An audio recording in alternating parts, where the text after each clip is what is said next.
Assalamualaikum warahmatullahi wabarakatuh.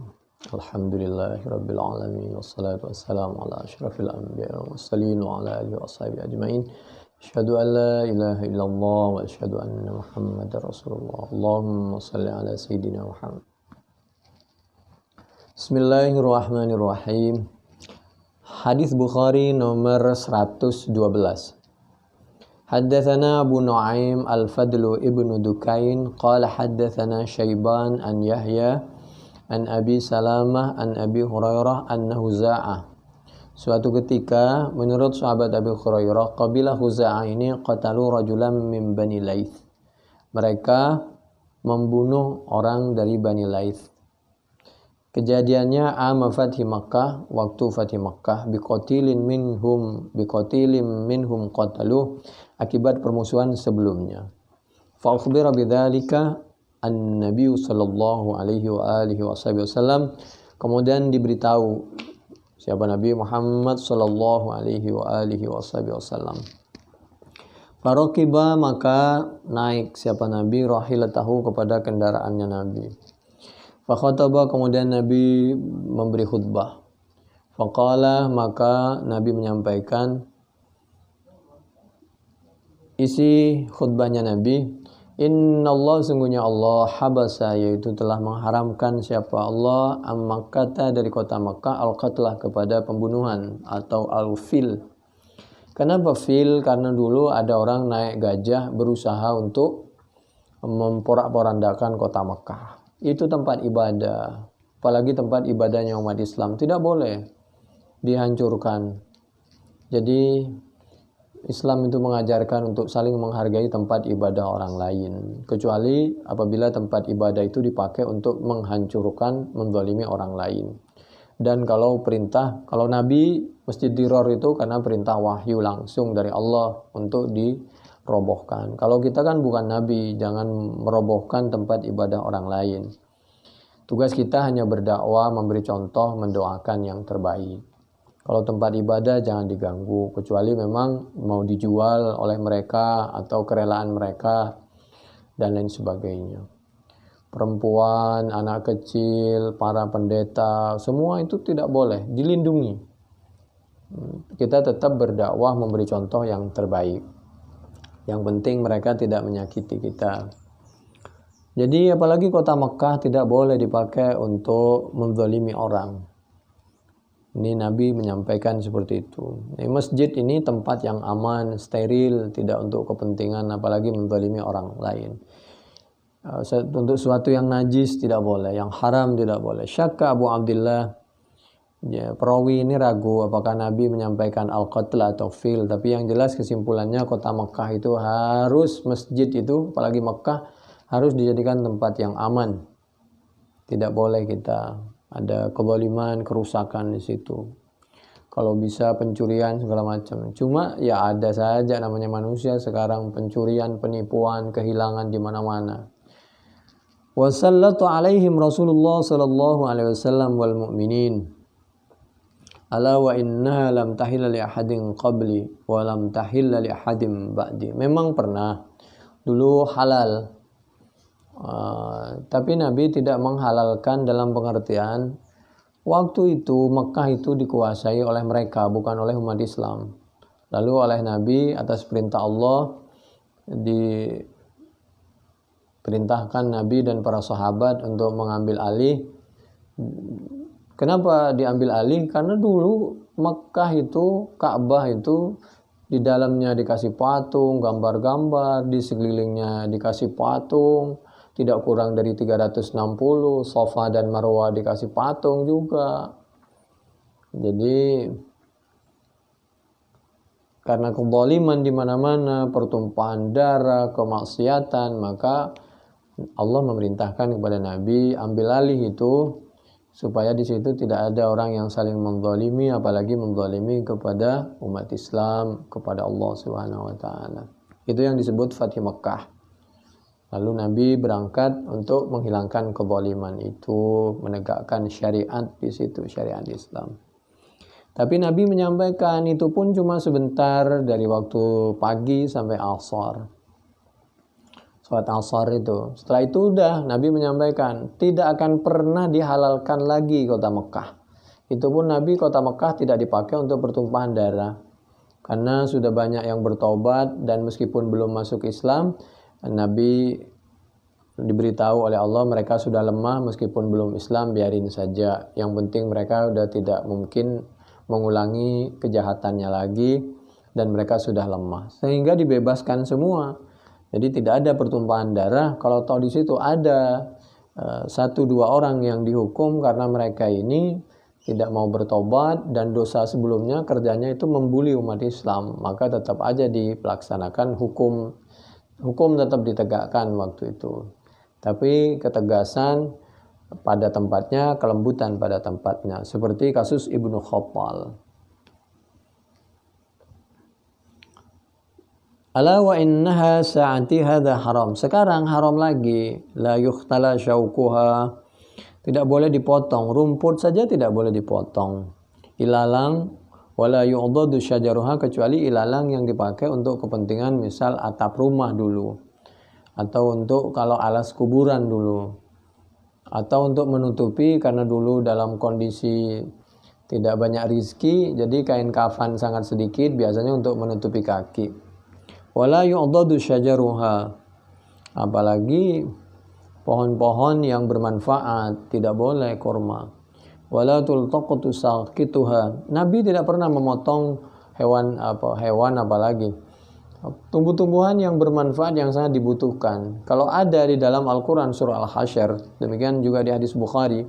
Kalau hadis Al-Hasyr ayat 1-5 itu untuk maqad a'udzubillahi minasyaitonirrajim, bismillahirrahmanirrahim, ma qata'tum min linah, itu pohon-pohon yang tidak teratur dan buahnya tidak terlalu diperlukan, bukan korma seperti ajwa. Dan pohon korma waktu itu dipakai untuk persembunyian, untuk membantai Nabi dan para sahabat, untuk mencelakakan, makanya dipotong sebagian.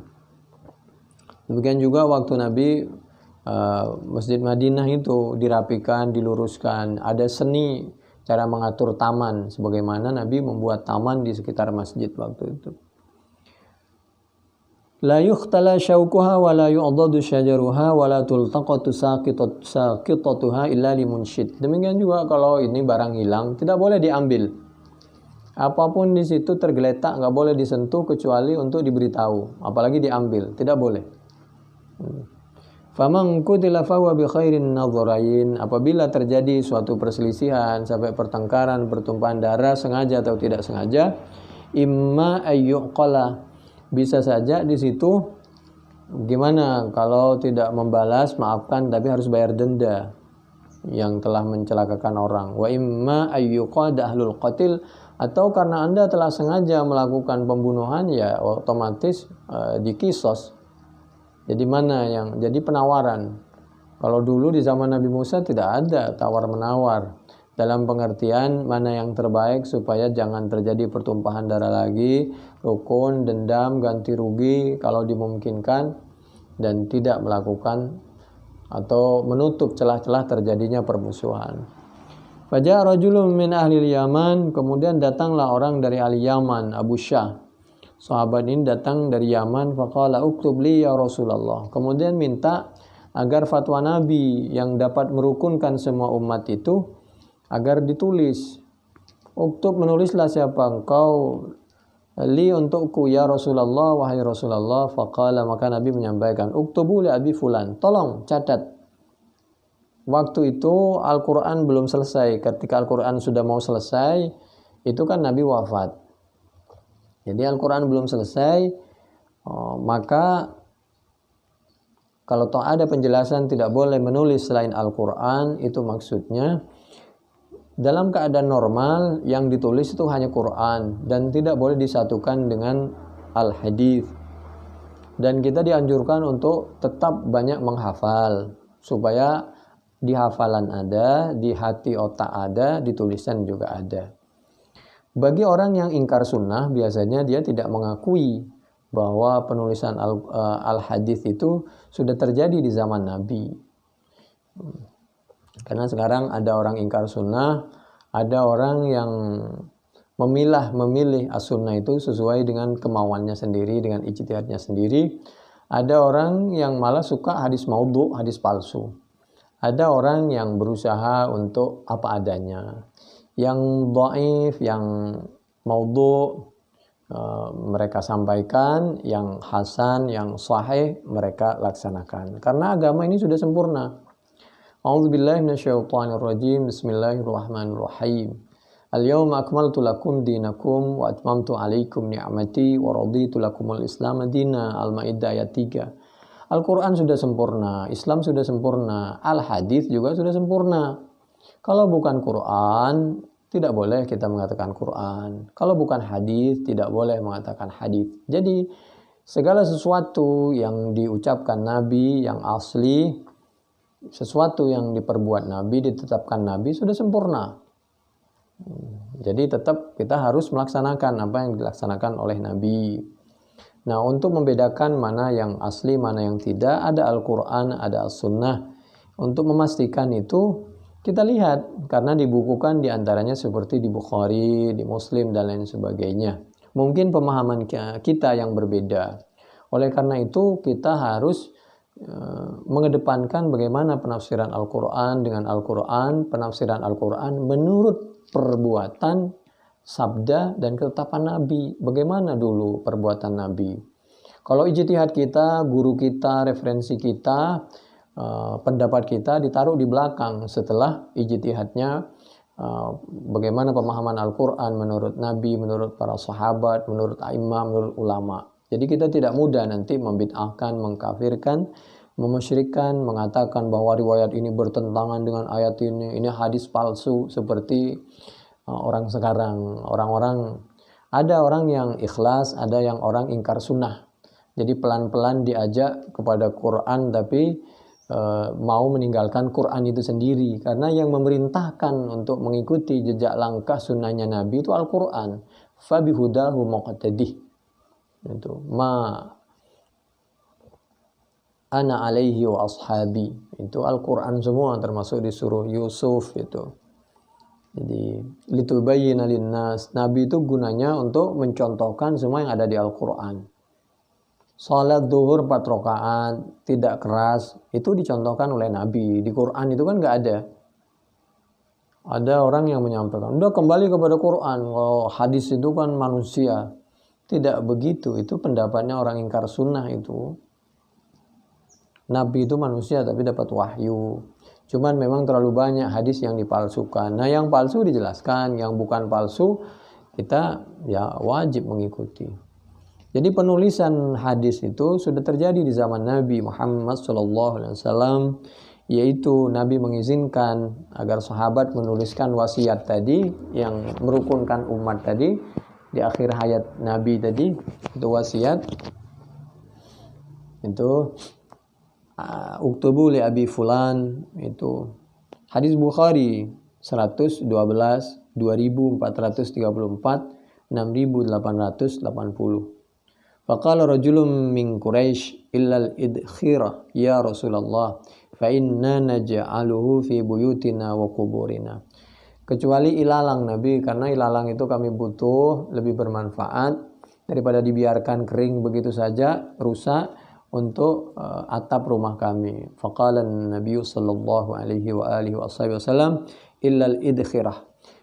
Mohon maaf sekali lagi, apabila kita menemukan di sekeliling kita orang ingkar sunnah, kita tidak boleh caci maki. Cukuplah, oh orang ini tidak mengakui hadis ini atau riwayat ini. Masing-masing lah, lana amaluna walakum amalukum. Jadi tetap rukun soal kepercayaan kepada as-sunnah masing-masing. Qala Abu Abdullah yuqadu bil qaf fakil Abi Abdullah syai'in kataba lahu qala kataba lahu hadhil khutbah.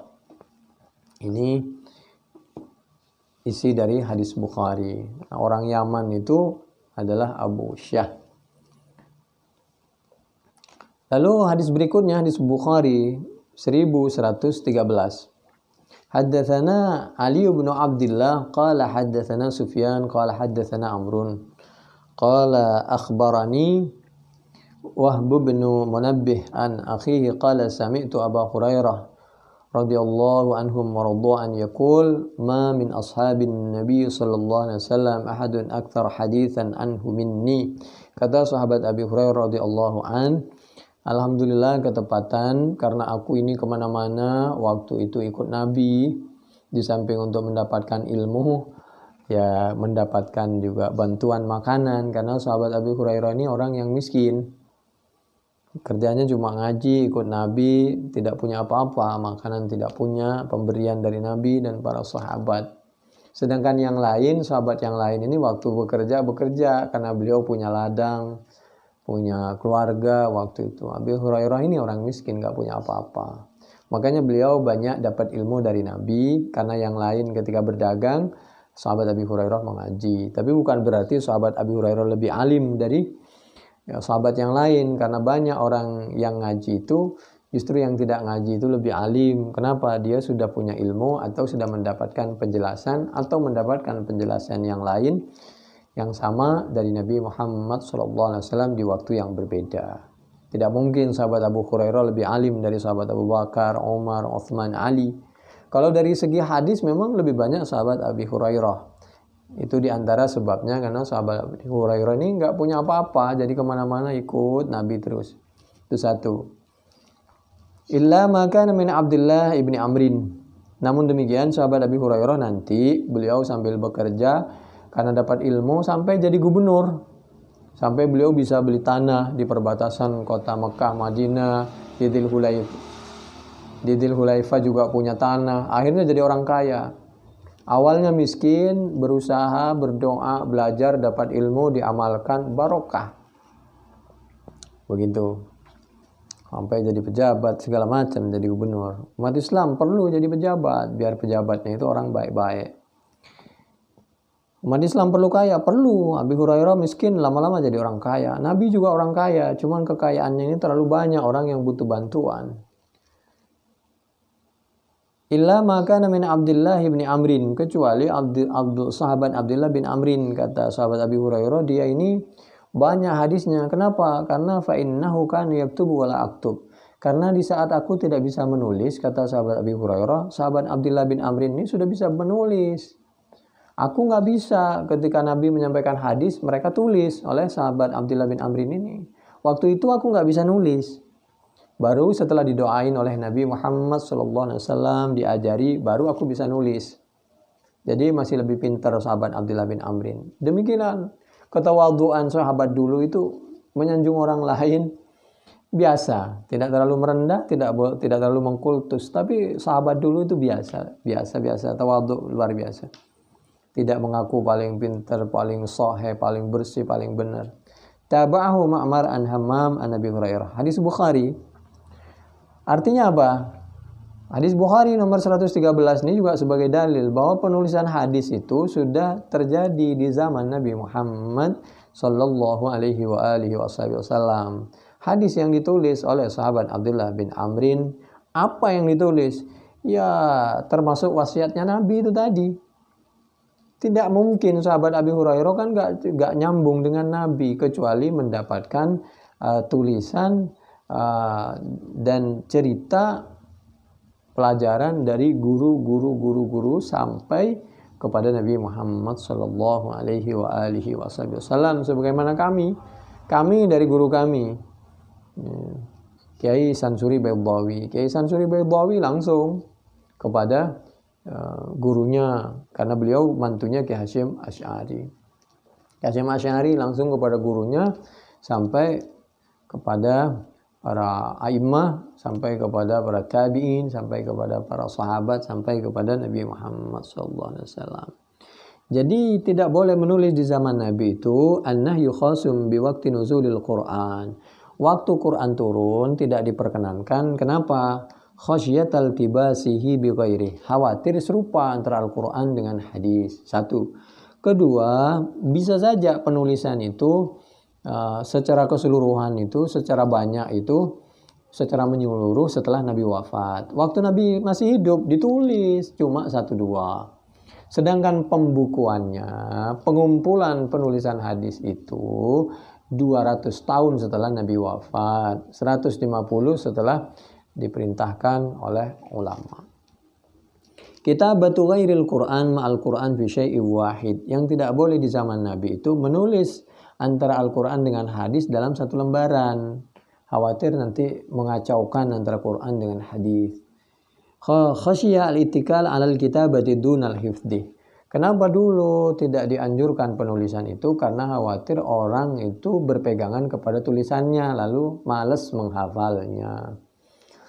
Dulu mudah menghafal karena selalu sebagaimana kita sering mendengarkan pengajian atau lagu yang kita sukai, nasyid-nasyid itu, maka dengan tanpa sengaja mudah menghafalkan karena setiap hari mendengar sebagaimana orang tua sering menyampaikan sesuatu sehingga teriang-iang di pendengaran anaknya. An Abdullah kana mustawilan bil ibadati aktsara min istighalihi bit ta'lim. Fakultu ar-riwayatu an. Di antara kenapa kalau dari segi banyaknya sahabat Abdullah ini banyak, tapi masih lebih banyak sahabat Abi Hurairah riwayatnya atau orang meriwayatkan dari sahabat Abi Hurairah karena sahabat Abi Hurairah ini tinggalnya di kota Madinah. Banyak orang datang ke Madinah untuk ibadah kan. Karena walillahi 'alan nasi hajjul bait man istata'a ilaihi sabila. Lalu nanti datang juga ke Madinah untuk di samping salat ke masjid berziarah ke makam Nabi Muhammad SAW dan berziarah ke tempat-tempat sirah an-nabawiyah, jejak-jejak Nabi Muhammad SAW, jejak-jejak dakwahnya. Lagi pula waktu itu sahabat Abdullah ini lebih banyak ibadah, sedangkan sahabat Abi Hurairah banyak belajar, ikuti Nabi, belajar hadis itu. Kalau bahasa kita, Nabi menyampaikan Al-Quran, menjelaskan. Nah, penjelasannya itu namanya hadis. Kalau Quran ya Quran. Jadi antara lafal dengan maknanya itu dari Allah, itu namanya Quran. Kalau lafal dan maknanya dari Nabi itu namanya hadis. Kalau qudsi itu artinya dari Allah, fima yarwihi an rabbih. Artinya dari Allah, lafadznya dari Nabi, itu namanya hadis qudsi. Gitu. Karena kadang-kadang orang ingkar sunnah ini luar biasa, teknis penyampaiannya luar biasa.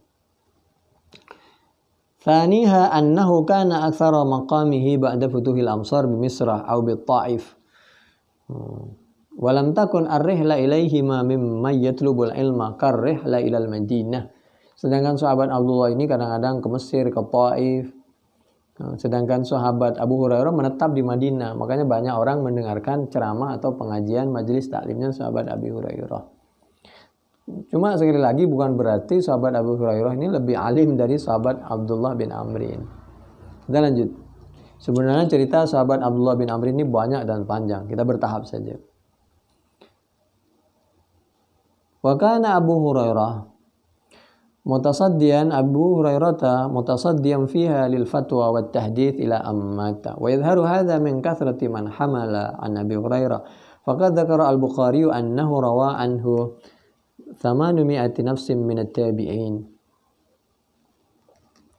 Sahabat Abu Hurairah banyak tabi'in yang ngaji kepada sahabat Abu Hurairah. Akhirnya Imam Bukhari ini banyak mengambil hadis dari para tabi'in. Para tabi'in ini dari sahabat Abu Hurairah tidak kurang dari yang diambil oleh sahabat Abu Hurairah yang diambil oleh Imam Bukhari, perawinya yang menceritakan itu sumbernya dari sahabat Abu Hurairah. Sahabat Abu Hurairah menceritakan tentang ucap sabda dan perbuatan dan ketetapan Nabi itu tidak kurang dari 800 tabi'in. Jadi muridnya sahabat Abu Hurairah yang ngaji ke sahabat Abu Hurairah itu banyak. 800 nafsin itu minat tabi'in. Walam yaqa hadza li ghairihi. Thalithuha ma ikhtassa bi Abu Hurairah min da'watin Nabi sallallahu alaihi wasallam lahu bi alla yansa ma yuhaddithuhu bima kama sanadhkuruhu qariban. Lagi pula ketika sahabat Abu Hurairah ini kan nggak bisa nulis, beliau memohon kepada Nabi, bagaimana caranya supaya kami ini bisa mengingat dan bisa melanjutkan ilmu-ilmu dari Nabi.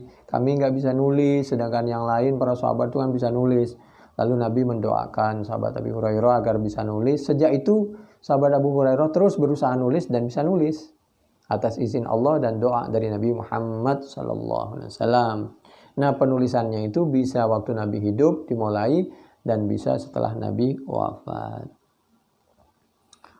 Ista'dzana Rasulullah sallallahu alaihi wasallam, waktu itu sahabat Abdullah bin Amrin, fa innahu kana yaktubu bi yadihi wa ya'i bi qalbihi wa kuntu a'i wa la aktubu. Ista'dzana Rasulullah sallallahu alaihi wasallam fil kitabi anhu fa'adzina lahu. Itu di dalam penjelasan ada seperti itu. Lalu wa huwa yu'aridu, bagaimana kalau ada penjelasan hadis Abi Sa'id Al-Khudri, anna Rasulullah sallallahu alaihi wasallam qala la taktubu anni syai'an ghairal Qur'an, rawahu Muslim. Di dalam Muslim itu ada riwayat sahabat Abi Sa'id Al-Khudri, tidak boleh menulis selain Al-Qur'an. Kalau ada tulisannya tolong dihapus. Itu penjelasannya seperti tadi. Jadi kalau menyatu dengan satu kertas dengan Al-Qur'an tidak diperkenankan. Khawatir serupa, kalau lagi Al-Qur'an turun detik itu jangan nulis selain Al-Qur'an. Dan tetap harus menghafal, bukan tidak boleh menulis sama sekali, karena kenyataannya ada tulisannya. Lagi pula, mohon maaf, tapi tidak boleh diadu. Antara hadis Bukhari dengan Muslim, orang mengambil hadis Bukhari, bukan Muslim. Bagaimana hadis Muslim bisa mengalahkan Bukhari? Jadi, itu biasanya alasan orang ingkar sunnah ini yang dipakai nih. La taktubu anni syai'an ghairal Qur'an. Bahkan dia mengatakan macam-macam lah. Wal jam'u bainahuma anna an-nahya khasum bi waqti nuzulil Qur'an khasyatal tibasi bi ghairihi wal idhnu fi ghairi dhalik wa anna an-nahya khasum bi kitabi ghairil Qur'ani ma'al Qur'ani fi syai'in wahid wal idhnu fi tafriqihima awin nahya mutaqaddamun wal idhnu nasikhun lahu 'indal amni minal tibasi wa huwa aqrabuha ma'annahu la yunafiha wa qila an-nahyu khasum biman khasya minhu al-ittikal 'ala al-kitabati dunal hifdhi wal idhnu liman amina minhu dhalika wa minhum man 'alla hadits Abi Sa'id. Bahkan ada yang beranggapan riwayat sahabat Abi Sa'id itu berillat. Kenapa? Karena bertentangan dengan hadis yang ausak. Sikoh kalau bertentangan dengan yang lebih sikoh itu mesti ngalah. Penjelasan saya bertentangan dengan orang yang lebih alim, ya harus ngalah lah. Kasarannya begitu. Kita lanjut. Wa qala as-shawab waqfahu ala Abi Sa'id. Itu mauquf terhadap sahabat Abi Sa'id. Qalahul Bukhari wa ghairuhu qala al-ulama kariha jama'atun min as-sahabati wat tabi'ina kitabatal hadits wastahabbu ay yu'khadha anhum hifdhan kama akhadhu hifdhan lakin lamma qasurat al-himam khasyal a'immatu dia'al ilmi dawwanu. Tadi para sahabat juga begitu, malas menulis itu. Kenapa? Khawatir orang malas menghafal. Tapi setelah terlalu banyak orang yang tidak faham, tidak bisa menghafal, tidak faham kepada hadis, khawatir seperti Al-Quran. Khawatir banyak sahabat yang wafat, kalau nggak ditulis nanti Quran itu hilang dari hafalan orang yang hafal dari Al-Quran karena yang hafal wafat. Khawatir itu nanti terlalu banyak orang yang mengaku bahwa ibadahnya, ucapannya, ketetapannya sesuai dari Nabi, maka ditulislah. Jadi begitu. Lamma qasurat al-himam wa hasyal immadhiya al-ilmi dawwanuhu. Wa awwalu man dawwana al-hadits Ibnu Syihab az-Zuhriyyu ala ra'sil mi'ah bi amri Umar bin Abdul Aziz. Lalu setelah 100 tahun ke atas diperintah oleh oknum pejabat yang sangat saleh yang masih keturunan dari Sayyidina Umar, yaitu Umar bin Abdul Aziz.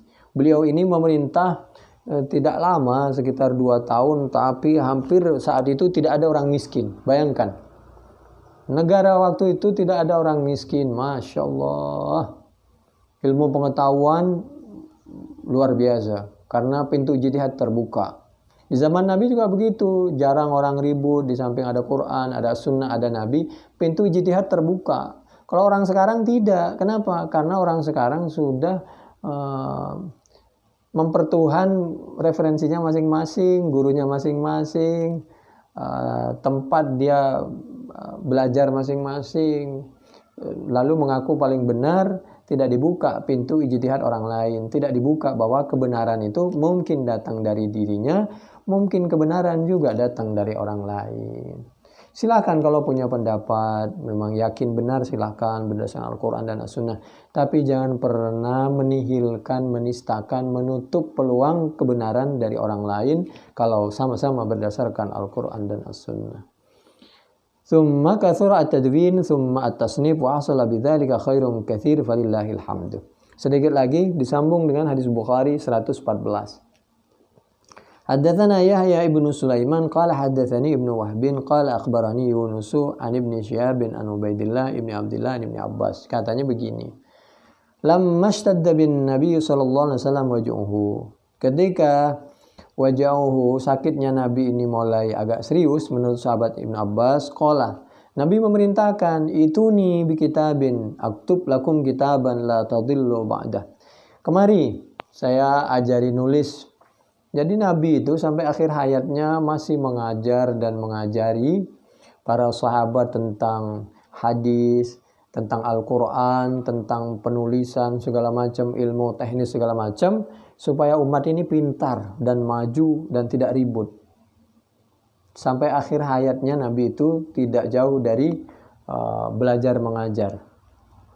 Ya, dengan teknis masing-masing kan, tidak harus semua orang jadi dosen. Belajar mengajar itu kan bisa dengan apa saja dan bagaimana saja. Artinya ilmu itu sampai akhir hayat kita. Belajar dan menyampaikan ilmu, mencontohkan, mendoakan. Qala Umar, inna Nabi sallallahu alaihi wasallam ghalabahu al-waja. Kata Sayyidina Umar, Nabi ini sedang serius. Khawatir kalau Nabi direpotkan, ada anggapan orang yang tidak baik, orang munafik, berarti catatan Nabi, pesan dari Nabi tidak bisa dipercaya 100% karena disampaikan dalam keadaan Nabi ini sedang dicurigai sakit berlebihan. Padahal aslinya tidak begitu. Jadi menutup fitnah supaya tidak terjadi dari orang munafik, kata Sayyidina Umar, sudahlah cukup kan sudah ada Al-Quran. Sebelumnya juga sudah sempurna. Tidak ada kekurangan apa-apa. Karena Nabi tidak akan wafat sebelum sempurna apa saja. Nabi tidak menyimpan sesuatu. Nabi ini tabligh, bukan kitman. Padahal Nabi menyampaikan sini, tak tulis sesuatu yang sangat berharga. Dalam keadaan seperti ini, kalau bisa kita rukun, kalau nggak bisa terpaksa ada perbedaan, pasti ada hikmahnya. Apalagi ketepatan yang berbeda, orang yang sama-sama tulus. Ketika Sayyidina Umar berbeda dengan sahabat yang lain, maka ada hikmahnya. Artinya kita terus menuntut ilmu, sama dengan Lailatul Qadri. Ketika mau disampaikan terjadi orang yang berselisih, akhirnya kepastian kapan Lailatul Qadri itu detik kapan oleh Nabi tidak disampaikan. Ada hikmahnya supaya kita terus mencari Lailatul Qadri mulai dari awal sampai akhir Ramadan. Ini perselisihan bagi orang yang sama-sama tulus, tapi bagi yang tidak tulus perselisihan itu bisa membawa musibah malapetaka. Jadi lihat situasi dan kondisi dan orang per orang. Wa indana kitabullah hasbuna fakhtalafu wa kathur al-laghat faqala qumu anni. Nabi menyampaikan, sudahlah, karena Anda ini terjadi perselisihan sana, jangan berselisih dekat kita. Nabi itu tidak suka terhadap perselisihan. Jadi mau nabinya itu rukun termasuk umatnya dan pasti ada solusinya. Dan Nabi menyampaikan seperti ini karena Nabi faham diberitahu oleh Allah. Antara ditulis dan tidak ditulis itu ada hikmahnya, ada kebaikannya. Maka oleh Allah melalui nabinya dibiarkan saja cerita seperti ini. Andai saja lebih bagus ditulis, maka Nabi tidak mungkin wafat sebelum Nabi menulisnya. Karena tidak ada ilmu yang tidak tersampaikan. Semuanya harus tersampaikan dengan sempurna. Al-yawma akmaltu lakum dinakum wa atmamtu alaikum ni'mati wa raditu lakumul Islam madina. Al-Maidah ayat 3. Dan Nabi itu tabligh, menyampaikan, tidak ada kitman itu. Sekecil apapun tidak ada yang diselipkan oleh Nabi masalah ilmu. Wala yanbawi indi at-tanazu'. Fakharaja Ibn Abbas yaqulu innar raziyata kullar raziyah mahalla baina Rasulillah wa baina kitabih. Kata sahabat Ibn Abbas, andai saja bukan Sayyidina Umar dan bukan kebaikan, lebih baik kita menunggu Nabi menulis. Ini pelajaran. Kalau bisa kita tidak berselisih. Tapi kalau harus berselisih, apabila karena keterpaksaan dan karena ketulusan, karena untuk kebenaran, maka insya Allah mudah-mudahan ada hikmahnya. Itu terjadi waktu Nabi minta kertas untuk menulis itu, udah ditulis pesan, bisa orang yang lain yang menulis, bisa Nabi yang menulis, karena Nabi itu pintar menulis. Setelah Nabi diajari Al-Quran, makanya Nabi tahu kemana tulisan yang panjang, yang pendek, yang salah, yang tidak salah. Nabi paling pintar membaca, karena yang ngajarin orang sedunia itu adalah Nabi Muhammad SAW. Itu di dalam Al-Quran surah Al-Ankabut itu. A'udzubillahi minasyaitonirrajim. Bismillahirrahmanirrahim. Wa ma kunta tatlu min qablih itu. A'udzubillahi minasyaitonirrajim. Bismillahirrahmanirrahim. Ma farratna fil kitabi min syai'. Al-An'am ayat 38. Kan sudah cukup Al-Quran, tidak ada yang kurang. Itu satu sisi, tapi satu sisi kita mesti ingat fungsi Nabi itu tibyanan likulli syai'. Nabi itu sebagai penjelas, memberi contoh, mencontohkan masalah Al-Quran. An-Nahl ayat 89. A'udzubillahi minasyaitonirrajim. Bismillahirrahmanirrahim. Wa nazzalna 'alaikal kitaba tibyanan likulli syai'in wa hudan wa rahmatan wa busyra lil muslimin. Itu An-Nahl 89, gabungkan dengan An-Nahl ayat 44. A'udzubillahi minasyaitonir rajim. Bismillahirrahmanirrahim.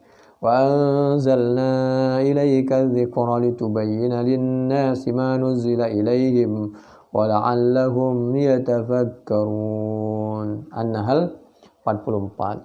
Sama dengan hadis Imam Ahmad, barang siapa di rumahnya saja, di lockdown di rumahnya, kalau meninggal maka pahalanya syahid. Itu hadis Imam Ahmad. Kalau di Bukhari semuanya itu fi baladihi, tinggal di negaranya.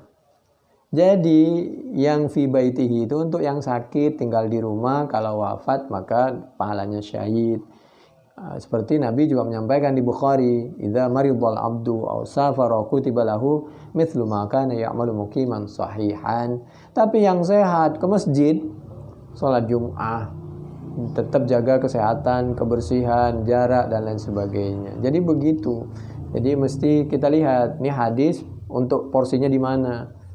Jadi demikian juga Al-Quran. Laisa 'alal a'udzubillahi minasyaitonir rajim. Bismillahirrahmanirrahim. Laisa 'alal a'ma haraj wala 'alal marid haraj. Yang sakit silakan di rumah. Yang enggak sakit insyaallah tetap jaga kesehatan. A'udzubillahi minasyaitonir rajim. Bismillahirrahmanirrahim. Wa ma hum bidarrina bihi min ahadin illa biidznillah. Pakai kebersihan, kesucian, kesehatan, masker, jaga jarak, silakan ke masjid sholat Jum'ah. Itu Al-Quran. Apalagi hadis juga udah menjelaskan la adwah itu, wala tiarah itu, wala safar, wala hamah dan seterusnya dan seterusnya. Banyak itu redaksinya macam-macam. Barangkali ini saja tentang penulisan hadis. Mudah-mudahan hadaran nabiyah sallallahu alaihi wasallam al-wafat, itu lamma hadaran Nabi sallallahu alaihi wasallam al-wafat, anna dzalika kana yaumal khamis wa huwa qablu mautihi bi arba'ati ayyam. Wa innama khafa Umaru ay yakuna ma yaktubu fi halati ghalabatil marad fayajidu bidzalikal munafiqun sabilan ila at-ta'ni fi dzalikal maktub. Jangan sampai karena ini lalu kita berselisih berlebihan tentang penulisan hadis ini, karena seperti qala al-Qurtubi wa ikhtilafuhum fi dzalika ka ikhtilafihim fi qawlihi lahum la yusalliyanna ahadun al-asra illa fi bani Quraidah. Nabi pernah waktu masih hidup, Nabi Quran masih turun, memerintahkan kepada sahabat nih sebagai perbedaan pemahaman terhadap penulisan sama. Jangan sholat kecuali di Bani Quraidah. La yusalliyanna ahadun al-asra illa fi bani Quraidah. Pakai la, pakai nun taukid. Nabi yang menyampaikan jangan sholat asar kecuali di Bani Quraidah. Ada yang mengikuti sunnahnya Nabi, ya sudah sampai di Bani Quraidah, meskipun waktu asar habis tetap sholat di Bani Quraidah karena perintahnya begitu. Tapi ada yang sholat di tengah jalan, karena kalau di Bani Quraidah khawatir asar habis, beliau bersandarkan kepada firman Allah, a'udzubillahi minasyaitonirrajim, bismillahirrahmanirrahim, innas salata kanat 'alal mu'minina kitaban mawquta. An-Nisa ayat 103. Nabi mengikuti Al-Quran, sahabat juga mengikuti Al-Quran dan As-Sunnah, dua-duanya setelah lapor dibenarkan oleh Nabi Muhammad SAW. Falam yu'annif ahadam minhum. Dua-duanya dibenarkan oleh Nabi. Demikian juga mestinya pendapat yang mengatakan penulisan itu sudah terjadi di zaman Nabi, penulisan hadis ada yang mengatakan tidak terjadi. Insya Allah mudah-mudahan yang penting tulus, gak usah ribut. Mudah-mudahan sama-sama dibenarkan pendapatnya oleh Allah Subhanahu wa taala. Li jawazi minal amri ay yaktubu li Abi Syah li ihtimal ikhtisas dzalika bima yakunu ummiyan aw a'ma. Wa khutima bi hadits Ibnu Abbas adal ala annahu hamma ay yaktuba li ummatihi kitaban yasul ma'ahul amnu minal ikhtilaf wa huwa la yuhimmu illa bihaq. Demikian, mudah-mudahan bermanfaat. Subhanakallahumma bihamdik nasyhadu an la ilaha illa anta nastaghfiruka wa natubu ilaik. Wassalamualaikum warahmatullahi wabarakatuh.